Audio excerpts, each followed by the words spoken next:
where the mind is without fear and the head is held high, where knowledge is free.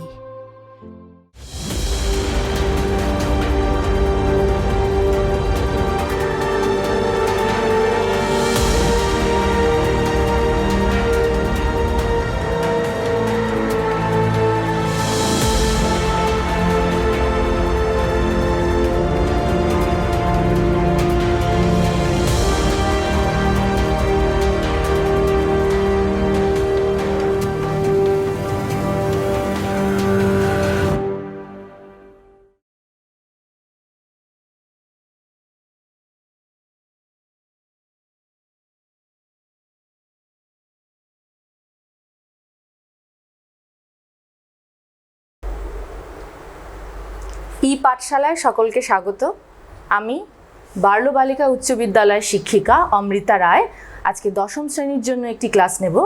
আর দশম শ্রেণীর জন্য আমি আজকে পড়াবো প্রাণীদের সাড়া প্রদান রাসায়নিক সমন্বয়, সেটা হচ্ছে হরমোন, প্রাণী হরমোন, এবং এরপরে আমি পড়াবো প্রাণীদের সাড়া প্রদানের আরেকটি উপায় গমন।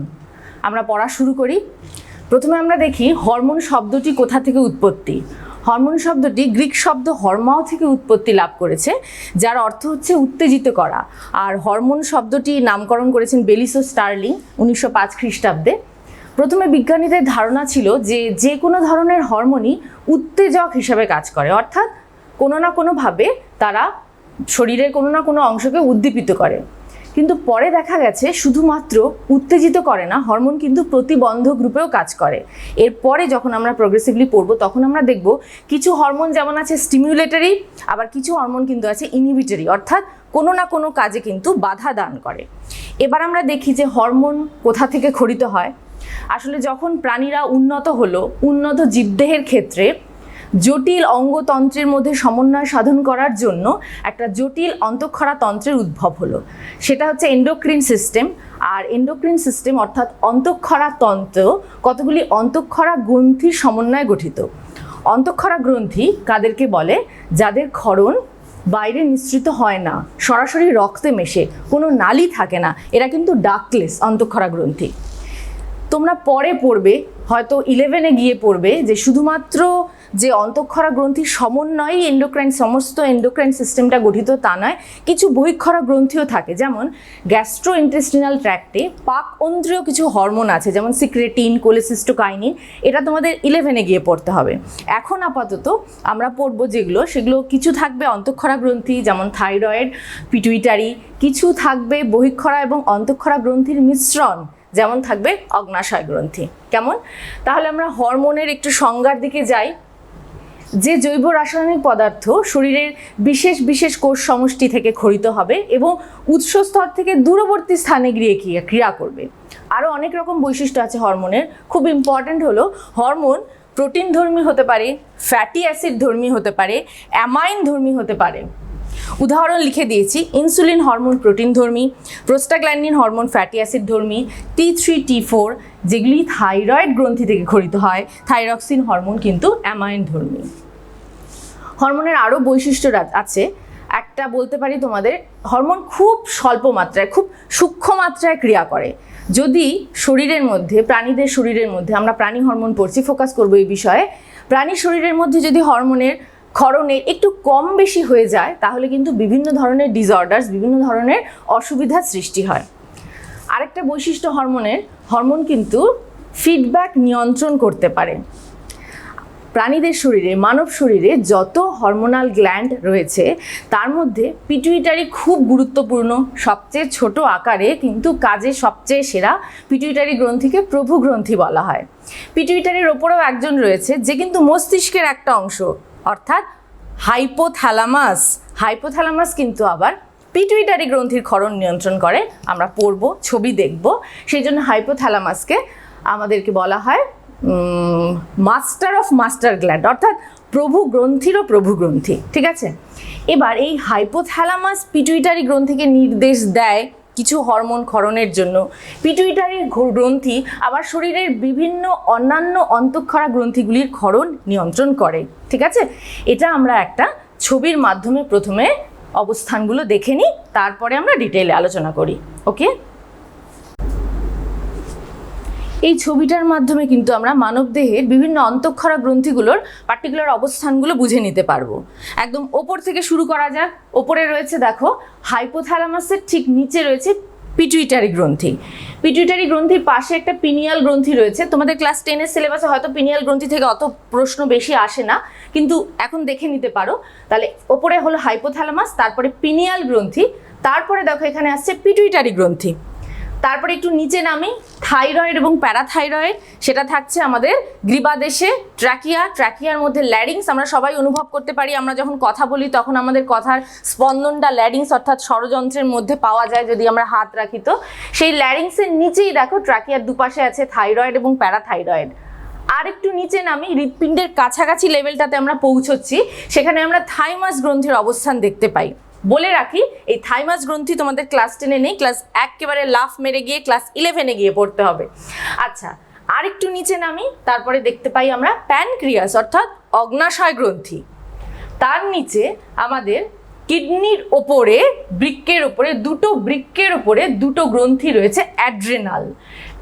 অর্থাৎ ওপরে এক্ষেত্রে রেনাল সিস্টেম, অর্থাৎ এখানে বৃক্কীয় যে তন্ত্রটা রয়েছে অর্থাৎ তার ওপরে আছে বলে এর নামকরণ হয়েছে অ্যাড্রিনাল। তাহলে অ্যাড্রিনাল গ্রন্থি দেখতে পেলাম, এবং তারপরে স্ত্রীদেহের ক্ষেত্রে ডিম্বাশয় দেখতে পাবো।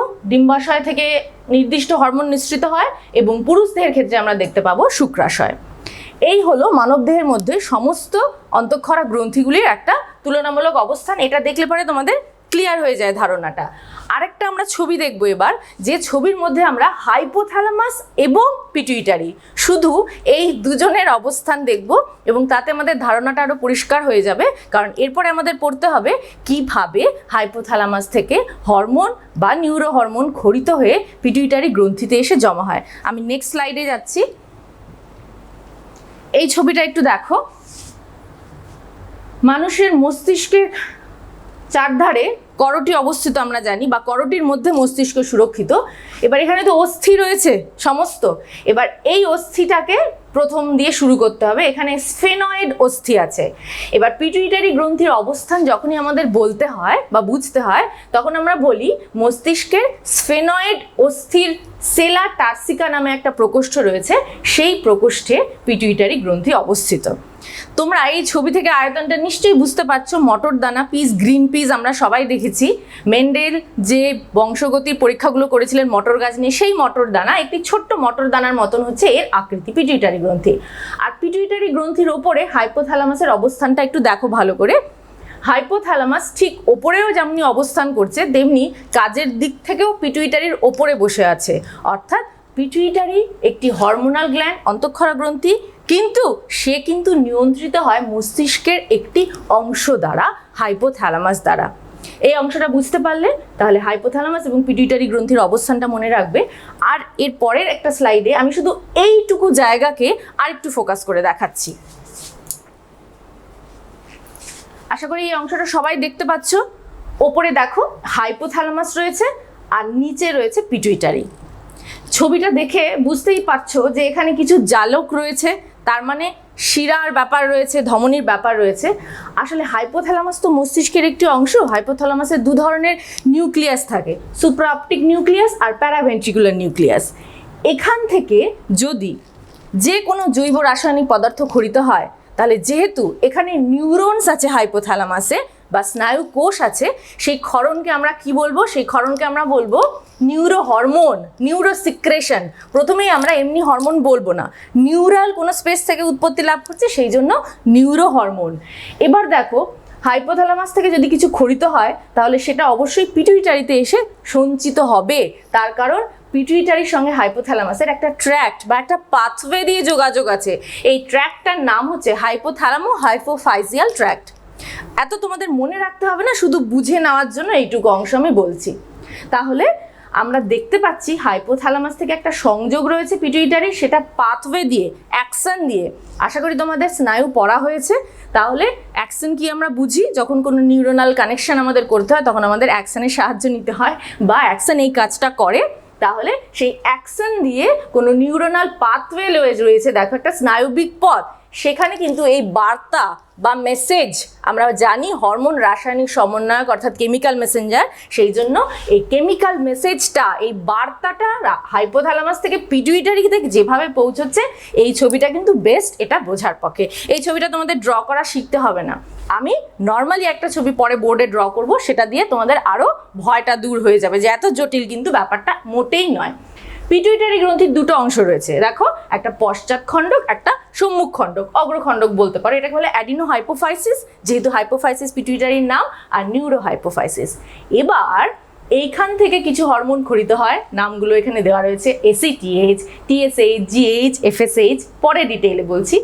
আবার পশ্চাৎ অংশ থেকে দুটো আলাদা হরমোন খরিত হয়, তারা কারা? অক্সিটোসিন এবং এডিএইচ, অ্যান্টি ডাইইউরেটিক হরমোন। তাহলে পশ্চাৎ অংশ থেকে যে দুটো হরমোন খরিত হয় তারা কিন্তু অ্যাকচুয়ালি নিউরো হরমোন, তারা খরিত হয় হাইপোথ্যালামাস থেকে, দিয়ে হাইপোথ্যালামাস থেকে একটা নিউরাল পাথওয়ে, স্নায়বিক পথ দিয়ে পিটুইটারির পশ্চাৎ অংশে এসে জমা হয়। তাহলে আমরা বুঝলাম হাইপোথ্যালামাস এবং পিটুইটারির একটা তুলনামূলক পজিশনের বা অবস্থানের আলোচনা, কিভাবে হাইপোথ্যালামাস থেকে পিটুইটারির হরমোন ক্ষরণ নিয়ন্ত্রিত হয়, এর ওপরে আছে, সেই জন্য হাইপোথ্যালামাসকে বলা হয় মাস্টার অফ মাস্টার গ্ল্যান্ড এবং পিটুইটারিকে বলা হয় মাস্টার গ্ল্যান্ড, কারণ পিটুইটারি তার খরিত এই prolactin, ACTH, TSH, GH, FSH, এই হরমোনগুলি দিয়ে মানুষের শরীরে প্রথম যে ছবিটা দেখলাম, বিভিন্ন অন্তঃক্ষরা গ্রন্থিগুলি তাদের সবার ক্ষরণকে নিয়ন্ত্রণ করে পিটুইটারি, সেই জন্য পিটুইটারিকে বলা হয় মাস্টার গ্ল্যান্ড। ওকে, এবার আমরা আবার একটু বোর্ড ওয়ার্কে ফেরত যাই। ফাইন, এবার আমরা একটু পড়ি কেন আমরা হরমোনকে বার্তাবাহক বলি এবং নিয়ন্ত্রক বলি, তার পাশাপাশি কেন হরমোন রাসায়নিক সমন্বয়ক, তাই তো, কেমিক্যাল মেসেঞ্জার। তার কারণ যে উদ্দীপনাটা শরীরের মধ্যে পরিবাহিত হয় বা উত্তেজনায় সাড়া দেওয়ার যে ব্যাপারটা, সেটা বার্তার মাধ্যমে যায়, কেমিক্যাল মেসেঞ্জার, একটা মেসেজ। একটু আগেই আমরা দেখলাম কোন গ্রন্থির হরমোন ক্ষরণ হবে সেটা একজন নিয়ন্ত্রণ করলো, এবং পিটুইটারি গ্রন্থি সেই বিভিন্ন অন্তঃক্ষরা গ্রন্থিগুলোর ক্ষরণ নিয়ন্ত্রণ করলো। তারপরে কোন শারীরবৃত্তীয় কাজটা সম্পন্ন হবে, বিভিন্ন শারীরবৃত্তীয় কাজগুলি তো হরমোন সম্পন্ন করে, দূরবর্তী স্থানে, উৎসস্থল থেকে দূরবর্তী স্থানে চলে যায়। এবার সেই বিভিন্ন কাজগুলো কি কি? জনন, পুষ্টি, রেচন, এই কাজগুলিই তো। তাহলে এই শারীরবৃত্তীয় কাজগুলো নিয়ন্ত্রণ করে এবং বিভিন্ন অঙ্গের মধ্যে একটা সমন্বয় সাধন করে, সেই জন্যই হরমোনকে কিন্তু রাসায়নিক সমন্বয়ক বলা হয়।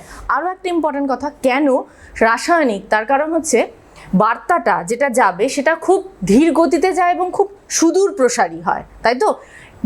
ব্যাপ্তি যেটা, মানে বিস্তীর্ণ এলাকা জুড়ে এর এফেক্টটা পাওয়া যায়। এর পাশাপাশি তোমরা স্নায়ুর সঙ্গে হরমোনের একটা তুলনামূলক আলোচনা পড়বে, কেন স্নায়ু ভৌত সমন্বয়ক এবং হরমোন কেন রাসায়নিক সমন্বয়ক। তখন মাথায় রাখবে এটা যে হরমোনের ক্রিয়া যেটা, ওর যে এফেক্টটা, সেটা কিন্তু লং টার্ম এফেক্ট, ঠিক আছে, এবং ওর এলাকাটা অনেক বিস্তীর্ণ। এখান থেকে এখানে আমরা ছবিটা দেখলাম, তাহলে কোথায় সেই মস্তিষ্ক থেকে পিটুইটারি গ্রন্থির ক্ষরণ, আর কোথায় গোনাড, কোথায় অগ্নাশয়, কতটা পথ ট্রাভেল করে কত বিস্তীর্ণ এলাকা জুড়ে সে নিজের কাজটা করছে। গ্রোথ হরমোন শরীরের প্রত্যেকটা কোষে, মাথা থেকে পা অবধি কত কোষ আছে, প্রত্যেকটা কোষের গ্রোথ অর্থাৎ বৃদ্ধিটা রেগুলেট করে, ঠিক আছে। তাহলে বুঝলাম আমরা কাকে কেন বলা হয় রাসায়নিক সমন্বয়। নেক্সট আসছে বার্তাবহ, একই ব্যাপার, কেন বার্তাবহ, নিয়ন্ত্রক কেন, বোঝা গেল। তাহলে বিভিন্ন অঙ্গের মধ্যে একটা সমন্বয় সাধন করছে, রেগুলেট করছে। এবার আসি আমরা হরমোনের আরেকটি বিশেষ বৈশিষ্ট্য, যেটা হচ্ছে ফিডব্যাক কন্ট্রোল, ঠিক আছে। ফিডব্যাক কন্ট্রোল এক্ষেত্রে দু ধরনের হয়, একটা পজিটিভ ধনাত্মক ফিডব্যাক কন্ট্রোল, আর একটা হচ্ছে ঋণাত্মক নেগেটিভ ফিডব্যাক কন্ট্রোল। এই শব্দ ছকটা একটু দেখো, ছকটা যেমন হাইপোথ্যালামাস একটা হরমোন রিলিজ করে, সেটা হচ্ছে তোমার thyroid releasing hormone. Releasing hormone কেন, এক্ষেত্রে আমরা আগেই পড়লাম যে হাইপোথ্যালামাস যেহেতু নিউরন আছে ওর মধ্যে, হাইপোথ্যালামাসের কোষ থেকে খরিত পদার্থকে আমরা বলবো অবশ্যই নিউরো সিক্রেশন বা নিউরো হরমোন। এবার রিলিজিং ফ্যাক্টর কেন, তার কারণ হচ্ছে এটা নিউরো হরমোন বলে, এবং সে গিয়ে আরেকজন কি ক্ষরণ করবে সেটা রেগুলেট করে। তাহলে হাইপোথ্যালামাস টিআরএইচ বা থাইরয়েড রিলিজিং হরমোন ক্ষরণ করলো এবং সেটা পিটুইটারি গ্রন্থিকে নির্দেশ দিল টিএসএইচ বা থাইরয়েড স্টিমুলেটিং হরমোন ক্ষরণ করার জন্য। এই টিএসএইচ আবার থাইরয়েড গ্রন্থিকে রেগুলেট করবে, থাইরয়েড গ্রন্থি কতটা থাইরক্সিন হরমোন ক্ষরণ করবে বা কখন করবে তাকে সেটা রেগুলেট করবে। এবার যখন রক্তের মধ্যে থাইরক্সিন হরমোনের মনে করো ক্ষরণটা বা পরিমাণটা কমে যায়, তখন কিন্তু থাইরক্সিন আবার হাইপোথ্যালামাসকে উদ্দীপিত করতে পারে টিআরএইচ ক্ষরণ করানোর জন্য। ফলত আবার এটা বেড়ে যায়, তার ফলে আবার এটা বেড়ে যায়, রক্তে থাইরক্সিনের মাত্রাটা বেড়ে যায়। এই রেগুলেশনটাকে বলা হয় পজিটিভ ফিডব্যাক বা ধনাত্মক ফিডব্যাক। তাহলে আমরা এবার দেখি ঋণাত্মক রেগুলেশন কিভাবে হচ্ছে। যখন রক্তে থাইরক্সিনের হরমোনের মাত্রাটা বেড়ে যায় তখন আবার কিন্তু ওর এই ক্যাপাসিটিটা রয়েছে, ক্ষমতাটা রয়েছে আবার হাইপোথ্যালামাসকে উদ্দীপিত করার, এই সংকেতটা পৌঁছে দেওয়ার যে এবার তোমাকে টিআরএইচ এবং টিএসএর ক্ষরণটা কমিয়ে দিতে হবে, তার কারণ আমার অলরেডি অ্যামাউন্টটা বেড়ে গেছে আর চাই না। সেই জন্য আবার হাইপোথ্যালামাস তখন ক্ষরণটা অটোমেটিক্যালি কমিয়ে দেয়। তাহলে এইটাকে আমরা বলি নেগেটিভ ফিডব্যাক। ঠিক আছে, বোঝা গেল? এবার আমরা বৈশিষ্ট্যগুলো হরমোনের মোটামুটি বুঝলাম। এবার হাইপোথ্যালামাস আর পিটুইটারি থেকে খরিত হরমোনগুলো সম্পর্কে ডিটেইলে একটু আলোচনা করি। ফাইন। আবার আমরা সেই স্লাইডের ছবিটাকে একটু হাতে এঁকে নিয়েছি একটু বোঝার জন্য, যে এটা আমরা হাতে এঁকেও করতে পারি, সবসময় স্লাইডের প্রয়োজন নেই। হাইপোথ্যালামাসকে বুঝিয়েছি জায়গাটা এবং তার নিচে পিটুইটারি গ্রন্থিকে, দুটো অংশ, অগ্র পিটুইটারি, পশ্চাৎ পিটুইটারি। ঠিক আছে, এবার আমরা হরমোনগুলোর নাম দেখব যে হাইপোথ্যালামাস থেকে কি কি হরমোন খরিত হয় এবং পিটুইটারি থেকে কি কি হরমোন খরিত হয়। হাইপোথ্যালামাস থেকে খরিত হরমোনগুলি দেখো দেখো ভালো করে। রিলিজিং ফ্যাক্টর বললাম, সেই জন্য ARH, adrenocorticotrophin releasing hormone. TRH, thyroid releasing hormone. ঠিক আছে, তাহলে এসআরএইচ হবে somatotrophin releasing hormone, growth hormone. এবার জিএনআরএইচ, গোনাডোট্রফিন রিলিজিং হরমোন। এবার দেখো এমআরএইচ আছে মেলানোসাইট রিলিজিং হরমোন। এবার মেলাটোনিন, এটা পিনিয়াল গ্রন্থি ছবিটা দেখলাম, সেখান থেকে মেলাটোনিন হরমোন খরিত হয় এবং তার সঙ্গে একটা inhibitory hormone, I for inhibition, মানে এখানে হরমোনটা প্রতিবন্ধক হিসেবে কাজ করছে, বাধা দান করছে সেই গ্রন্থিটাকে হরমোন ক্ষরণের থেকে। ওকে, তাহলে আমরা বুঝলাম হাইপোথ্যালামাস থেকে এই হরমোনগুলি খরিত হয়, যারা আবার এই হরমোনগুলো ক্ষরণের জন্য দায়ী, এই হরমোনগুলোকে রেগুলেট করবে, নিয়ন্ত্রণ করবে। অগ্র পিটুইটারি থেকে খরিত হরমোনের নামগুলো একটু দেখি। যদি এটা কেউ আজকে প্রথমবার পড়ছে এরকম কোনো ছাত্রছাত্রী নেই আমি জানি, তবুও বলছি প্রথম ক্ষেত্রে নামগুলো একটু অসুবিধা হবে, একটা দুটো মুখস্থ করে একটু লিখে নেবে, তাহলে তোমাদের কোনোদিনও বানানটা ভুল হবে না। ACTH, অ্যাড্রিনোকর্টিকোট্রফিক hormone. ওকে, তারপরে আছে GH, গ্রোথ হরমোন। বইয়ের সঙ্গে মিলিয়ে নাও, লিখতে গেলে একটু সময় নষ্ট হবে। TSH, thyroid stimulating hormone. একটা উদাহরণ দিয়ে বলি, থাইরয়েড স্টিমিউলেটিং হরমোন মানে থাইরয়েড গ্রন্থিকে স্টিমিউলেট করবে হরমোন ক্ষরণ করার জন্য। কোন hormone? Thyroxine hormone. Okay, next আসছে GTH, gonadotrophic hormone. LTH, luteotrophic hormone. আমি এখান থেকে একটু একটু করে একটা করে কাজ বলে দিচ্ছি। দেখো, অ্যাড্রিনো নামটা দিয়ে বোঝা যাচ্ছে অ্যাড্রিনাল গ্রন্থির ক্ষরণকে নিয়ন্ত্রণ করবে হচ্ছে ACTH। কেমন? অ্যাড্রিনাল গ্রন্থির ক্ষরণ অর্থাৎ অ্যাড্রিনালিন এবং নর অ্যাড্রিনালিন, যারা বেশিরভাগ ক্ষেত্রে হচ্ছে হৃদ সংবহন তন্ত্রের উপর ক্রিয়া করে অথবা শ্বাসতন্ত্রের উপর ক্রিয়া করে, পরে ডিটেইলে বলছি। গ্রোথ হরমোন শরীরের সমস্ত কোষের বৃদ্ধি নিয়ন্ত্রণ করবে। TSH এখনই বললাম। GTH হচ্ছে গোনাডোট্রফিক হরমোন। স্ত্রীদেহের ক্ষেত্রে FSH হতে পারে ফলিকল স্টিমুলেটিং হরমোন। ডিম্বাশয়ের গ্রাফিয়ান ফলিকলের পুরো দেখাশোনাটা FSH করবে, অর্থাৎ ফলিকলের আয়তন বৃদ্ধি করবে, ডিম্বাশয় থেকে ইস্ট্রোজেন ক্ষরণ করতে ডিম্বাশয়কে নির্দেশ দেবে। LH হতে পারে লিউটিনাইজিং হরমোন। আবার পুরুষদের ক্ষেত্রে এটাই ICSH বা ইন্টারস্টিশিয়াল সেল স্টিমুলেটিং হরমোন নামে পরিচিত, যা পুরুষদের ক্ষেত্রে শুক্রাশয়ের ক্ষেত্রে এখানে টেস্টোস্টেরন হরমোন ক্ষরণ করতে সাহায্য করবে। ওকে, LTH, লিউটোট্রফিক হরমোন, স্ত্রীদেহে স্তনগ্রন্থি থেকে দুগ্ধ ক্ষরণ করাতে উদ্দীপিত করবে গ্রন্থিকে। ঠিক আছে, বুঝলাম। এবার দেখো পশ্চাৎ পিটুইটারি থেকে কি হরমোন, দুটো নাম, ADH, অ্যান্টিডাইউরেটিক হরমোন এবং অক্সিটোসিন। অক্সিটোসিনের কাজটা আগে বলে নিই, এটা প্রসবকালে স্ত্রীদেহের ক্ষেত্রে জরায়ুর সংকোচন বৃদ্ধি করবে, প্রসবে সহায়তা করবে। এবং যেটা দেখো ADH, অ্যান্টিডাইউরেটিক হরমোন খরিত হচ্ছে এখানে, গিয়ে কাজ করবে বৃক্কে, নেফ্রনের যে বৃক্কীয় নালিকা, সেখানে জলের পুনর্বিশোষণ ঘটাবে। ঠিক আছে, জলকে শোষণ করতে সাহায্য করবে। তাহলে যদি ADH হরমোন কম খরিত হয় তাহলে জলের পুনঃশোষণটা ঘটবে না, ফলে লঘুমূত্র উৎপন্ন হবে। এই প্রবলেমটা রিলেটেড অর ডিসঅর্ডারকে বা ডিজিজটাকে আমরা বলি ডায়াবেটিস ইনসিপিডাস, যে ক্ষেত্রে পলিইউরিয়া হবে, বারবার ঘন ঘন লঘুমূত্র ত্যাগ হবে এবং পলিডিপসিয়া হবে, জলতেষ্টা পাবে। তাহলে এই ক্ষেত্রে বোঝা গেল ADH হরমোন বৃক্কীয় নালিকায় জলের পুনর্বিশোষণ ঘটাতে সাহায্য করে, সেই জন্য এই হরমোনটা না ক্ষরণ হলে লঘুমূত্র উৎপন্ন হবে। ঠিক আছে, শরীর থেকে জল বেরিয়ে যাবে। অক্সিটোসিন বললাম জরায়ুর সংকোচন বৃদ্ধি করে। বেসিক্যালি এই প্রত্যেকটা হরমোনেরই একটা নির্দিষ্ট মাত্রার শরীরে খরিত হয়, কম বেশি হলেই কোনো না কোনো ডিসঅর্ডার হবে। এই দেখো ACTH হরমোনের কম বেশির জন্য কুশিং বর্ণিত ডিসঅর্ডার হবে, কুশিং বর্ণিত লক্ষণ হবে। তারপরে গ্রোথ হরমোন যদি কম খরিত হয় তাহলে তো বুঝতেই পারছো বামনত্ব হবে, ডোয়ার্ফিজম হবে। যদি বেশি খরিত হয় তাহলে জাইগান্টিজম হবে বা অতিকায়ত্ব হবে। থাইরয়েড হরমোন, এদের তো অনেকগুলো ডিসঅর্ডার আছে। থাইরয়েড গ্রন্থির অতি সক্রিয়তা হতে পারে যখন গ্রেভস বর্ণিত রোগ হবে, এক্সোথ্যালমিক গয়টার হবে, চোখটা বাইরে বেরিয়ে আসছে মনে হবে, গলগণ্ড হবে। আবার হচ্ছে তোমার এগুলো এবং এর ক্ষেত্রেও কিছু না কিছু অসুবিধা তো হবেই, ঠিক আছে। তাহলে এরপরে আমরা একটু ডিটেইলে আলোচনা করি এবার থাইরয়েড গ্রন্থি। এই ছবিটা থাক, আমি এই জায়গায় একটু থাইরয়েড গ্রন্থিটা পড়ি। থাইরয়েড গ্রন্থিটা আমাদের কোথায় অবস্থিত? ট্রাকিয়ার দুপাশে যেখানে ল্যারিংস আছে, ষড়যন্ত্র একটু আগে বললাম, এই হচ্ছে থাইরয়েড গ্রন্থি। ট্রাকিয়া নিশ্চয়ই আইডেন্টিফাই করতে পারছো, এটা হচ্ছে থাইরয়েড গ্রন্থি। থাইরয়েড কার্টিলেজ, এটা নিশ্চয়ই চিনতে পারছো। ওকে, এবার এই থাইরয়েড গ্রন্থিটা থেকে T3, ট্রাইআয়োডোথাইরোনিন, T4 আর ক্যালসিটোনিন, এই 3 ধরনের হরমোন খরিত হয়, ঠিক আছে। T4টাকেই তোমরা থাইরক্সিন বলে চেনো। তাহলে দেখো থাইরয়েড গ্রন্থিটা কোথায় অবস্থিত, এই জায়গাটাতে আমরা দেখলাম। এবার থাইরয়েড গ্রন্থির কাজ কি? থাইরয়েড গ্রন্থির কাজটা ভীষণ ইম্পর্টেন্ট, সব গ্রন্থিরই কাজ ইম্পর্টেন্ট। থাইরয়েড গ্রন্থি একটা ইউনিক কাজ করে। কি করে? শরীরের কলাকোষের মধ্যে ও শক্তি উৎপাদন করতে পারে, অক্সিজেন আপটেকটাকে বাড়িয়ে দেয়, কলাকোষ দ্বারা অক্সিজেন গ্রহণের ক্ষমতাটাকে বাড়িয়ে দেয়। এবার যদি কোষগুলো বেশি করে অক্সিজেন আপটেক করতে পারে তাহলে কি করবে? ও বেশি বেশি করে বিপাক করতে পারবে এবং মেটাবলিজম যখন বাড়বে, মেটাবলিক এন্ড প্রোডাক্ট সেগুলোর পরিমাণও বাড়তে থাকবে। এবং তার ফলে কি হবে জানো? যখন রক্তবাহগুলোর মধ্যে, শরীরের স্কিনে, ত্বকের রক্তবাহগুলোর মধ্যে ভ্যাসোডায়ালেশন হবে, অর্থাৎ রক্তবাহগুলো প্রসারিত হয়ে যাবে এবং একটা তাপ রিলিজ হবে, বেশি করে রক্ত প্রবাহিত হবে। অক্সিজেন বেশি বেশি করে পেয়ে গেছে, আনন্দের চোটে খুব বেশি বেশি করে রক্ত প্রবাহিত হবে এবং এর ফলে হৃৎপিণ্ডেরও কাজ বেড়ে গেল, হৃৎপিণ্ডের মধ্যে বেশি করে রক্ত হু করে ঢুকবে, ফলত হৃৎপিণ্ডের হাড় উৎপাদ বেড়ে যাবে। কার্ডিয়াক আউটপুট তোমাদের এরপরে অ্যাড্রিনালিনের ক্ষেত্রেও পড়তে হবে। কার্ডিয়াক আউটপুট কি? হাড় উৎপাদ কাকে বলে? হৃৎপিণ্ডের দুটো নিলয় থেকে প্রতি সংকোচনে যে পরিমাণ রক্ত নির্দিষ্ট ধমনীতে উৎক্ষিপ্ত হয় তাকে বলা হয় কার্ডিয়াক আউটপুট। আমরা পড়েছি না, বাম নিলয় থেকে চলে যায় মহাধমনীতে, ডান নিলয় থেকে চলে যায় ফুসফুসীয় ধমনীতে।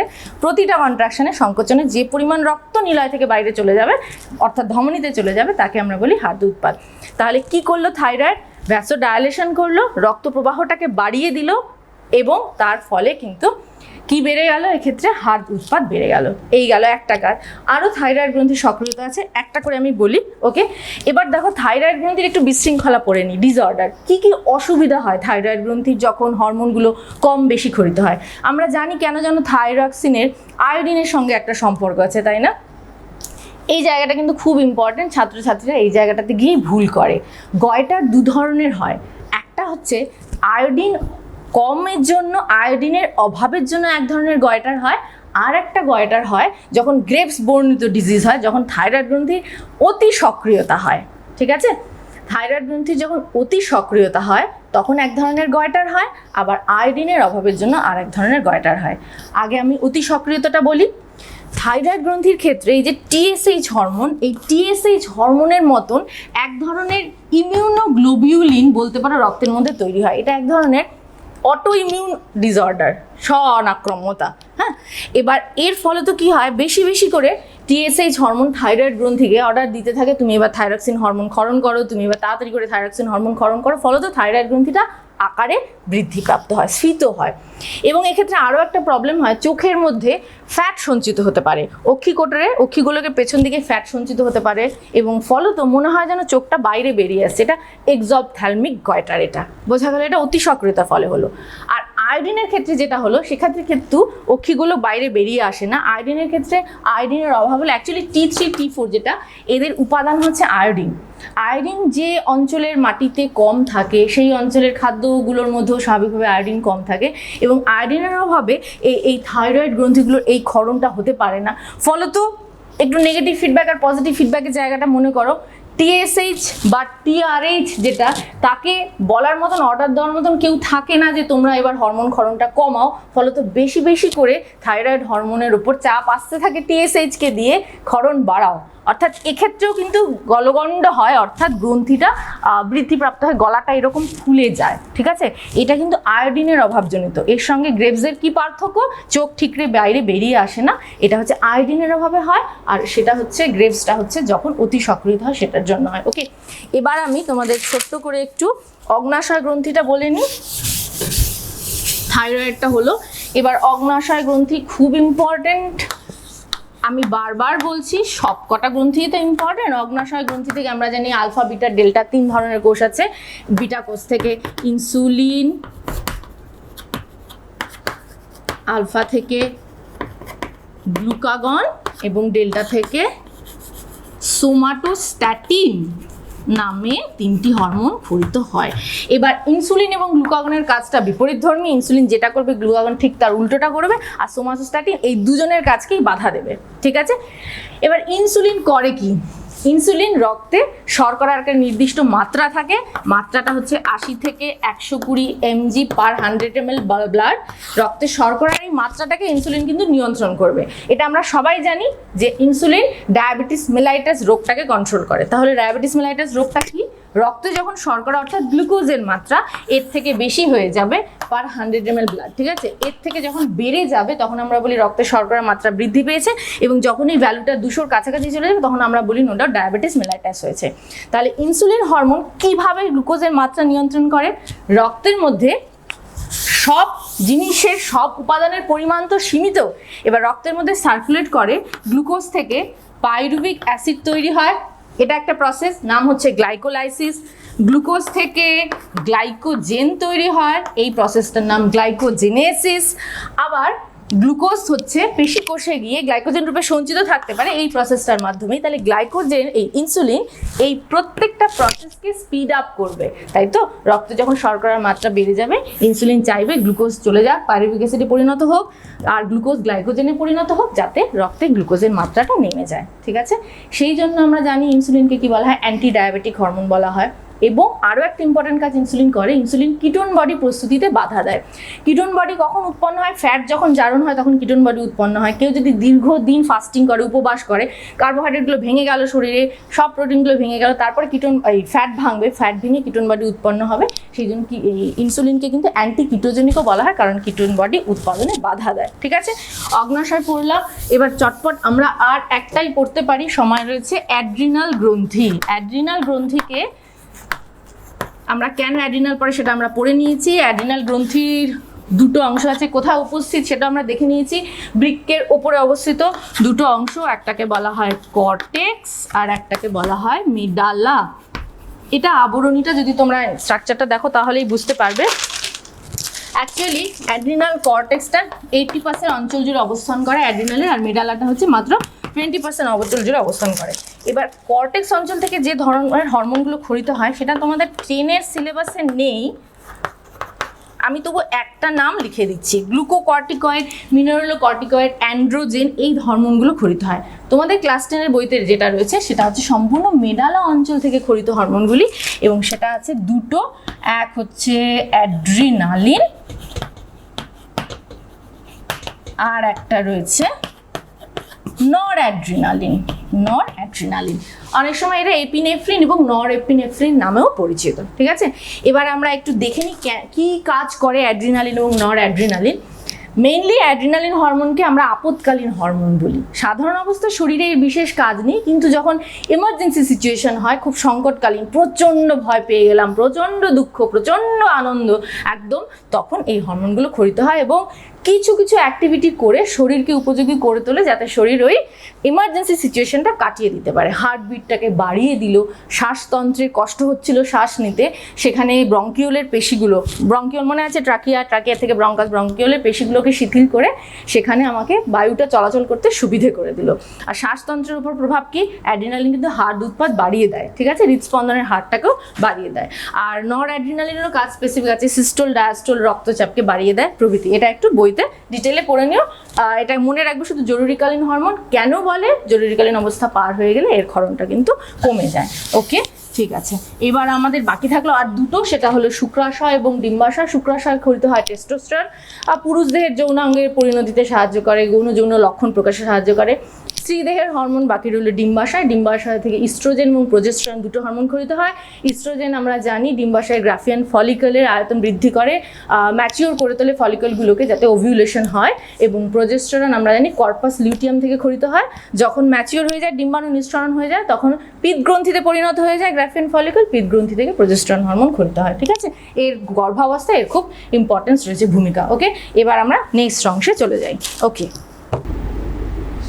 এবার আমরা একটু অন্য ইউনিটে চলে যাচ্ছি। দেখো, প্রাণীদের সাড়া প্রদানেরই আরেকটা উপায় রয়েছে, সেটা হলো গমন। হ্যাঁ, এবার গমন কেন প্রয়োজন হয় সেটা আমরা নিজেদেরকে দিয়ে, মানে সবচেয়ে উন্নত মানুষকে দিয়ে বুঝতে পারি। বিভিন্ন ধরনের কাজের জন্য, উন্নত অনুন্নত সমস্ত প্রাণীদের ক্ষেত্রে খাদ্যের জন্য, বাসস্থানের জন্য, বা অন্ততপক্ষে প্রজননের জন্য, সব কিছুর জন্যই গমন, অর্থাৎ এক স্থান থেকে আরেক স্থানে যাবার প্রয়োজন হয়।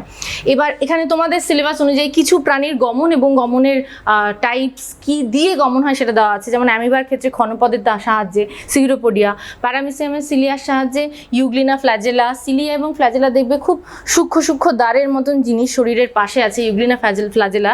এই আর মাছের ক্ষেত্রে রয়েছে, দেখো মাছ কিভাবে গমন করে। মাছের ক্ষেত্রে রয়েছে 7টি পাখনা রয়েছে, এবং রয়েছে মায়োটাম পেশি। মেরুদণ্ডের দুপাশে রয়েছে ভি আকৃতির মায়োটাম পেশি, যেটা সংকোচন ঘটিয়ে কিন্তু মাছ এঁকে বেঁকে সামনে এগিয়ে চলতে পারে। তাছাড়া মাছের যা ভ্যারাইটির পাখনা আছে, কোনো পাখনা মাছকে জলে ভেসে থাকতে, কেউ দিক পরিবর্তন করতে, কেউ নিচে নামতে সাহায্য করে। আচ্ছা, এবার আসছে পায়রা। পায়রার ক্ষেত্রে তো আমরা জানি উড্ডয়ন করতে খুবই এক্সপার্ট, অনেক উঁচুতে উঠতে পারে, অনেকক্ষণ ধরে উঠতে পারে। যত রকম অ্যাডাপ্টেশন প্রয়োজন পায়রার, অত উঁচুতে এবং অনেকক্ষণ ধরে ওড়ার প্রয়োজন, সবই পায়রার রয়েছে। বড় বড় পালক রয়েছে আর উড্ডয়ন পেশি রয়েছে পায়রার। আচ্ছা, এরপরে আমরা আসছি মানুষের ক্ষেত্রে দ্বিপদ গমনে, যে পার্টটা একটু ডিফিকাল্ট বা মুখস্থ করার প্রয়োজন আছে। এগুলো তোমরা পড়ে নিলে, একবার রিডিং দিলেই বুঝতে পারবে। এবার আমরা দ্বিপদ গমনে যাই, মানুষ কিভাবে গমন করে। এবার আমরা জানি গমনের জন্য আমাদের প্রয়োজন হচ্ছে মেইনলি স্কেলিটাল সিস্টেম, অর্থাৎ কঙ্কালতন্ত্র, অস্থি এবং অস্থি সংলগ্ন পেশি, তাই তো? অস্থি তো নড়াচড়া নিজে করতে পারে না, পেশির কন্ট্রাকশন রিল্যাক্সেশন অর্থাৎ সংকোচন প্রসারণ ক্ষমতা রয়েছে, সেই জন্য পেশি সংকোচন করে। আর পেশির সঙ্গে যে অস্থিগুলি সংলগ্ন অবস্থায় থাকে, ফল হিসেবে যখন পেশি সংকুচিত হয় সেই অস্থিগুলোরও স্থান পরিবর্তন হয়। তাহলে আমরা দেখি মানুষের দ্বিপদ গমন কিভাবে হয়। দেখো, আমি একটা ছবি আঁকার চেষ্টা করেছি। ধরে নাও, যখন তুমি দাঁড়িয়ে আছো তখন তোমার শরীরের ভার কে বহন করছে? তোমার লেগ, পা বহন করছে। কিন্তু যখনই আমরা মুভমেন্ট করছি, হাঁটতে শুরু করছি, তখন আমাদের সমস্ত ভারটা গিয়ে পড়ছে ফুট, অর্থাৎ পায়ের পাতার উপর। এই পায়ের পাতাটা ভূমির সঙ্গে ন্যস্ত হয়ে রয়েছে। এবার যখন আমি চলবো, ধরে নাও এটা তোমার বাঁ পা, এবার যখন আমি চলা শুরু করব, তখন প্রথম জিনিস কি হবে? আমার গোড়ালিটা বা পায়ের গোড়ালিটা মাটি থেকে উঠবে। এবার কেন উঠবে? সেটা তো একটি অস্থি। তাহলে এই যে পেশিটা, এটার নাম গ্যাস্ট্রোকনেমিয়াস নামক কাফ পেশি। এটা নিকনেম হচ্ছে কাফ। এই গ্যাস্ট্রোকনেমিয়াস পেশির সংকোচন ঘটে বলে দেখো গোড়ালিটা মাটি থেকে উঠে গেল। কেমন?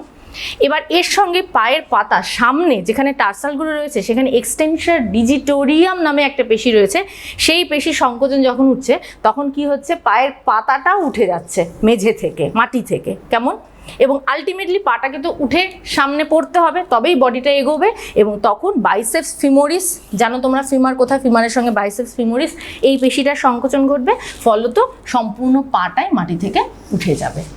ঠিক আছে, বোঝা গেল তাহলে কিভাবে দ্বিপদ গমন হচ্ছে। এবং এর সঙ্গে সঙ্গে আমরা জানি যে দুটো হাতও পর্যায়ক্রমিকভাবে আন্দোলিত হয়, মানে বাঁ পায়ে গেলে দেখবে ব্যালেন্স রাখার জন্য ডান হাত এগিয়ে যায় এবং ডান পায়ে গেলে বাঁ হাত এগিয়ে যায়। শুধু এটাই নয়, আরও দুজন আছে এর সঙ্গে যারা আমাদের দেহের ভারসাম্য পতনটা রোধ করে। যখন আমরা এগিয়ে যাই বা বিভিন্ন ধরনের মুভমেন্ট করি, তখন আমাদের শরীরের ভারসাম্য রক্ষা করে লঘু মস্তিষ্ক, আমরা জানি সেরিবেলাম, এবং কানের কিন্তু অটলিত যন্ত্র শরীরের ভারসাম্য রক্ষা করে। ঠিক আছে, দ্বিপদ গমন হলো। এবার আমরা নেক্সট ইউনিটে আমরা পড়তে যাচ্ছি হচ্ছে প্রাণীদের বিভিন্ন ধরনের সন্ধি রয়েছে তোমাদের হিউম্যান বডিতে, সন্ধি এবং পেশি, কিছু পেশি পড়তে যাচ্ছি। ওকে, এবার আমরা পড়ব মানুষের ক্ষেত্রে, তোমার নিজের শরীরের ক্ষেত্রে খুব ইন্টারেস্টিং, কি করে গমন হয় বা কি করে অস্থি নড়াচড়া হয়। কেমন? এবার তোমাদের সিলেবাসে খুব অল্প জিনিসই রয়েছে। তোমাদের প্রথমেই পড়তে হবে অস্থি সন্ধি। তোমাদের কিছু অস্থি সন্ধি রয়েছে আর অস্থি সংলগ্ন কিছু পেশি রয়েছে। যে ছবিটা আমি ড্র করেছি, দেখো, মানুষের বাঁ হাত, আমি যদি আমার হাতটাকে এই পজিশনে রাখি তাহলে এটা দাঁড়ায়। এই ছবিটা দিয়ে একসঙ্গে আমি কিছু অস্থিসন্ধি এবং পেশি সবই চিনতে পারবো। কেমন? তাহলে এক্ষেত্রে দেখো এই জায়গাটা হচ্ছে আমার এই জায়গাটা স্ক্যাপুলা, যেটাকে আমরা বলি স্কন্ধ সন্ধি।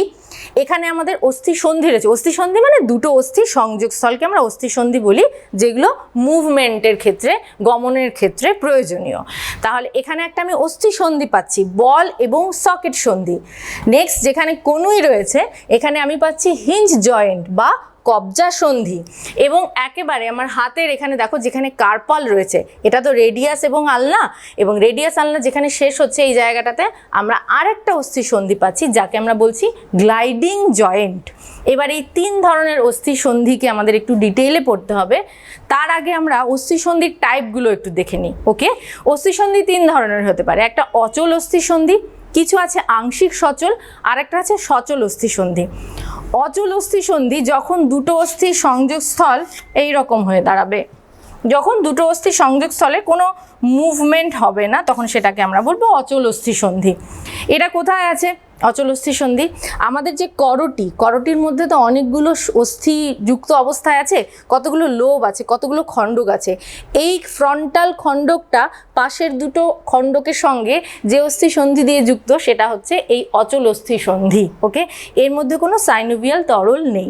ঠিক আছে, নেক্সট আসছে আংশিক সচল। এখানে এই অস্থিসন্ধি তোমরা পাবে, তোমাদের কিন্তু এটা সিলেবাসে নেই, এমনি বোঝার জন্য বলছি। কশেরুকা, মেরুদণ্ডের কশেরুকার মধ্যে আমরা এই ধরনের অস্থিসন্ধি পাবো। ঠিক আছে, আর তোমাদের যেটা বেশি করে পড়ার ইম্পর্টেন্ট, সেটা হচ্ছে সচল অস্থিসন্ধি, যেটা কিন্তু সাইনোভিয়াল তরল দ্বারা পুষ্ট হয়। ঠিক আছে, সচল অস্থিসন্ধির ক্ষেত্রে 3টে টাইপ তোমাদের বইতে রয়েছে, বল ও সকেট সন্ধি, হিঞ্জ বা কবজা সন্ধি এবং গ্লাইডিং সন্ধি। তাহলে আমরা দেখি কি রকম এই সন্ধিগুলো।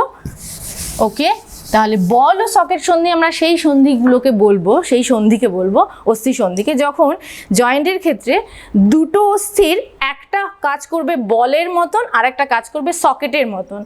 তার মানে সকেট জানো তো, যখন কোনো খাঁজের মধ্যে কোনো একটা মাপ মতন জিনিস আটকে যায়, তখন সেটাকে আমরা সকেট বলি। তোমরা যখন কোনো কিছু চালানোর জন্য বা ইলেকট্রিক্যাল কোনো কিছু চালানোর জন্য সকেটের মধ্যে প্লাগটাকে ইনসার্ট করো, সেটাকে আমরা সকেট বলি, প্লাগ পয়েন্ট তোমরা যেটাকে বলো। আচ্ছা, এক্ষেত্রে দেখো একটা সন্ধি এরকম সকেট যুক্ত মাথা হবে, আর একটা সন্ধির মাথা হবে এইরকম। তাহলে এটা কোথায় দেখো, এক্ষেত্রে স্ক্যাপুলার, একের সকেট, এবং এইটা যেটা আমার হিউমেরাস। আচ্ছা, আমি এটা লিখে দিচ্ছি, এই অস্থিটার নাম হচ্ছে হিউমেরাস। ওকে, তাহলে এই হিউমেরাসের মস্তক যখন স্ক্যাপুলার মধ্যে অবতলাকার অংশে শুধু নয় সকেটের মতন অংশে থাকলো, তখন সেটাকে আমরা বলি বল ও সকেট সন্ধি। সাধারণত আমরা এবার কীরকম মুভমেন্ট করি, অনেকটা করি, সব দিকেই সাধারণত এই অস্থিটা সঞ্চালন হতে পারে, তার মানে এ সঞ্চালিত হতে পারে সব দিকেই। ওকে, তাহলে বল ও সকেট সন্ধি বুঝলাম। নেক্সট আসছি কবজা সন্ধিতে, তাই তো, কবজি সন্ধিতে, কবজি হিঞ্জ জয়েন্ট যেটা, এটা হিউমেরাস, আর এটা হচ্ছে রেডিয়াস এবং আলনা।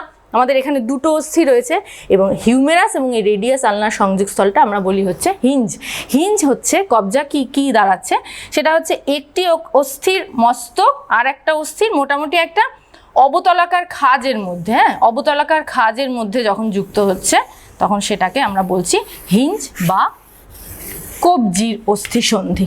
ঠিক আছে, এর ক্ষেত্রে মুভমেন্টটা কিন্তু শুধুমাত্র একদিকেই হচ্ছে হিঞ্জ জয়েন্টের ক্ষেত্রে। ফাইন, আর একটা তোমরা পড়তে পারো গ্লাইডিং, এটা তোমাদের বইতে নিয়ে আমি দিয়েছি। এক্ষেত্রে দেখো এই রেডিয়াস আলনা এবং এই কার্পাল, এই দুটোর সংযোগস্থলে দুটো অস্থির প্রান্তদেশী এক্ষেত্রে সমতল, কেউ অবতলাকার বা গোলাকার নয়।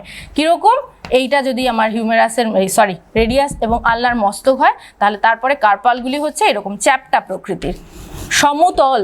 ঠিক আছে, তাহলে এক্ষেত্রে সাধারণত চলনটা কীরকম হয়, অস্থির সামনাসামনি হতে পারে বা পাশাপাশি হতে পারে। বুঝলাম আমরা এই জায়গাটা। ওকে, এবার আমরা কিছু পেশি পড়ব। এই ছবিটা থেকে তোমাদের কিন্তু আরেকটা জিনিস আমি বলে দিতে পারি, সেটা হলো টেন্ডন কাকে বলে আর লিগামেন্ট কাকে বলে। এক্ষেত্রে তোমরা দেখতে পাচ্ছ, এটা তো পেশি, এটা হচ্ছে বাইসেপস পেশি, আর এটা হচ্ছে ট্রাইসেপস পেশি। সাধারণত আমরা সবাই চিনি বাইসেপস, আর নিচে হচ্ছে ট্রাইসেপস। তাহলে পেশিগুলো অস্থির সঙ্গে যা দিয়ে যুক্ত থাকবে, সেটাকে আমরা কিন্তু বলি টেন্ডন। এই সাদা অংশটা দেখছো, এটা হচ্ছে টেন্ডন। এই যদি অস্থি হয়, অস্থির সঙ্গে যখন কোনো পেশি এটা বোন, এটা মাসেল। অস্থির সঙ্গে যখন কোনো মাসেল বা পেশি যুক্ত থাকবে তখন এই অংশটাকে আমরা বলি কিন্তু টেন্ডন। ঠিক আছে, টেন্ডন বুঝলাম।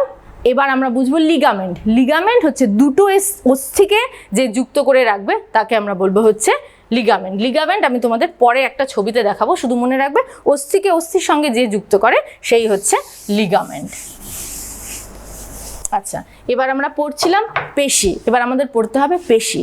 তোমাদের বইতে রয়েছে ফ্লেক্সন বা ফ্লেক্সার পেশি, এক্সটেনশন বা এক্সটেনসার পেশি। তাহলে ফ্লেক্সার পেশি, এক্সটেনসার পেশি। তাহলে চলো এই দুটো আমরা ভালো করে বুঝি, এই ছবিটা দিয়ে এটার কাজ হয়ে যাবে। কিরকম? ফ্লেক্সন সেই প্রক্রিয়াটাকে বলবো যখন দুটো অস্থি পরস্পরের কাছাকাছি চলে আসবে। কেমন? তাহলে যদি এই বাইসেপস, হিউমেরাস মুছে দিচ্ছি, শুধু পেশিটা মনে রাখো, তাহলে যখন এই বাইসেপস পেশির সংকোচন হবে তখন এই অস্থি দুটো পরস্পরের কাছাকাছি চলে আসবে, এই প্রক্রিয়াটা হলো ফ্লেক্সন প্রক্রিয়া। বোঝা গেল? তাহলে এই পেশিটার যখন সংকোচন হলো তখন এই দুটো অস্থি কাছাকাছি চলে এলো, অর্থাৎ হাতটা এরকম গুটিয়ে যাবে বা উপরের দিকে উঠে গেল, এই প্রক্রিয়াটাকে আমরা বলছি ফ্লেক্সন। এবং ফ্লেক্সন প্রক্রিয়ার সাহায্যকারী পেশি অর্থাৎ বাইসেপস, এই পেশিটাকে আমরা বলছি ফ্লেক্সন পেশি। আচ্ছা, নেক্সট আসছে এক্সটেনশন। এক্সটেনশন কি? আমরা সাধারণত জানি কিছুকে আমরা এক্সটেন্ড করছি বা বাড়িয়ে দিচ্ছি, সেটা তো আমরা জানি এক্সটেনশন। তাহলে এই পেশিটা যখন এই ট্রাইসেপস পেশির যখন সংকোচন হবে তখন এই দুটো অস্থি পরস্পরের থেকে দূরে সরে যাবে এবং এই প্রক্রিয়াটাকে আমরা বলছি এক্সটেনশন। আর এক্সটেনশন প্রক্রিয়ায় বা প্রসেসটায় সাহায্যকারী পেশিকে অর্থাৎ ট্রাইসেপস পেশিকে আমরা এক্ষেত্রে বলবো এক্সটেনসার পেশি। ঠিক আছে, তাহলে ফ্লেক্সার এবং এক্সটেনশন আমরা বুঝলাম। আমরা এবার একটু পরের পেশিগুলোর দিকে যাব। আর একবার আমি একটু লিখে দিয়েছি এই গমনের পেশিগুলো। দেখো, ফ্লেক্সার পেশি বললাম বাইসেপস, দুটো অস্থিকে কাছাকাছি আনতে সাহায্য করে। তারপরে এক্সটেনসার ট্রাইসেপস, যেটা দুটো অস্থিকে পরস্পর থেকে দূরে সরে যেতে সাহায্য করে। এবার আমরা আসছি অ্যাবডাক্টর পেশিতে। অ্যাবডাকশন কথাটার মানেই হচ্ছে টেক অ্যাওয়ে, মানে দূরে সরিয়ে নিয়ে যাবে। অ্যাবডাকশন হচ্ছে এখানে একটা পেশি আছে আমাদের, যেটাকে বলা হয় ডেলটয়েড পেশি। এই পেশি দেখো দুটো হাতকে শরীর থেকে দূরে সরিয়ে নিয়ে যেতে সাহায্য করছে, সেই জন্য এটাকে আমরা বলবো অ্যাবডাকশন, যা হচ্ছে টেক অ্যাওয়ে, মানে দূরে সরিয়ে নিয়ে যাচ্ছে শরীর থেকে পেশিকে। তাহলে এটার উদাহরণ হবে হচ্ছে ডেলটয়েড, এইখানে থাকে ডেলটয়েড পেশি। নেক্সট আমরা আসছি অ্যাডাক্টর। দেখো, তাহলে অ্যাডাকশন কোন প্রক্রিয়াটাকে বলবো? অ্যাড করা, যোগ করবে। যোগ করবে মানে এক্ষেত্রে এই অবস্থা থেকে দুটো অস্থিকে শরীরের কাছাকাছি নিয়ে চলে আসলো। কাছাকাছি বললে তুমি বলতে পারো একদম মধ্য অক্ষ বরাবর নিয়ে চলে আসলো, কাছাকাছি নিয়ে আসলো প্লেনে, সেটা হচ্ছে ল্যাটিসিমাস ডরসি। এই পেশিটাকে আমরা বলবো অ্যাডাক্টর পেশি। ঠিক আছে, ল্যাটিসিমাস ডরসি কোথায় আছে? এই অংশে আছে, শরীরের এই অংশে ল্যাটিসিমাস ডরসি। তাহলে আমাদের এই পেশিটা কি করছে? দূরে সরে যাওয়া হাতটাকে আমাদের শরীরের মধ্য অক্ষ সার্জাইটাল প্লেনের কাছাকাছি নিয়ে আসার চেষ্টা করছে, সেই জন্য এই পেশিটাকে আমরা বলবো অ্যাডাক্টর পেশি, ল্যাটিসিমাস ডরসি। ওকে, আর একটাই বাকি আছে, সেটা হচ্ছে রোটেশন। রোটেশন হচ্ছে কোনো অংশকে আমি যদি মুভমেন্ট করিয়ে ঘোরাতে পারি তাহলে সেটা হচ্ছে রোটেশন। রোটেশনে সাহায্যকারী পেশিকে আমরা বলবো রোটেটর পেশি। তোমাদের বইতে আছে বোধহয় পাইরিফর্মিস। এবার পাইরিফর্মিস তো পায়ের অংশটায় আমি দেখাতে পারবো না, জন্য আমি ইন্টারনাল অবলিকের উদাহরণটা নিয়েছি।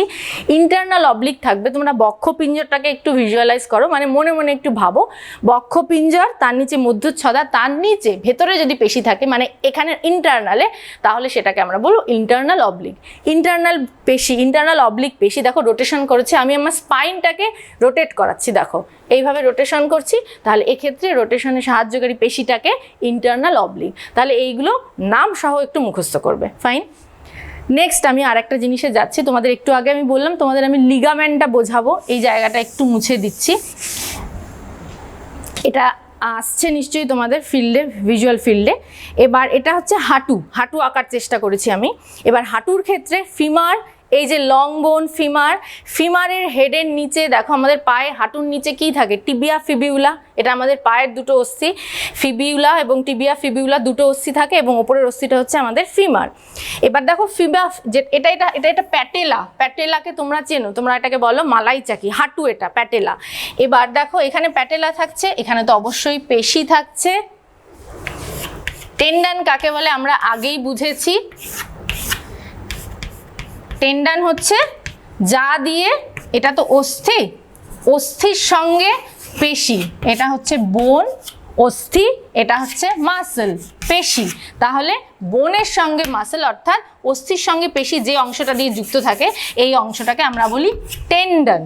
কিন্তু এখানে আমরা দেখব লিগামেন্ট। লিগামেন্ট দেখো ফিমারের সঙ্গে ফিবিয়া একটা লিগামেন্ট দিয়ে যুক্ত রয়েছে, তার মানে অস্থি, অস্থি এটাও বোন এটাও বোন, এই দুটো অংশ যেটা দিয়ে যুক্ত রয়েছে সেটাকে আমরা বলবো লিগামেন্ট। লিগামেন্ট এবং টেন্ডনের পার্থক্যটা ভালো করে বুঝে রাখবে।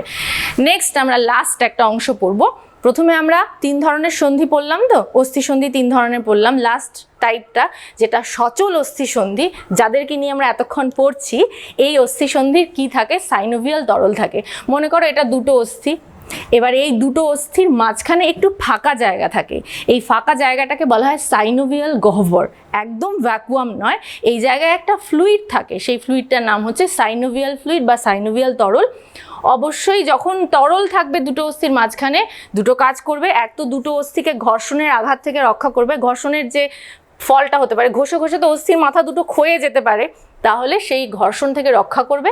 আর একটা কাজ করবে, ও কিন্তু নিউট্রিশন দেবে, পুষ্টি যোগাবে। ঠিক আছে, এটা দুটো অস্থি, ভালো করে দেখো এখানে কার্টিলেজ থাকে এবং এই ফ্লুইডটার মধ্যে থাকার কারণেই দুটো অস্থি পরস্পরের ঘর্ষণের থেকে রক্ষা পায়। এই হলো প্রাণীর গমন, ভালো করে পড়বে। ওকে, নেক্সটে দেখা হবে।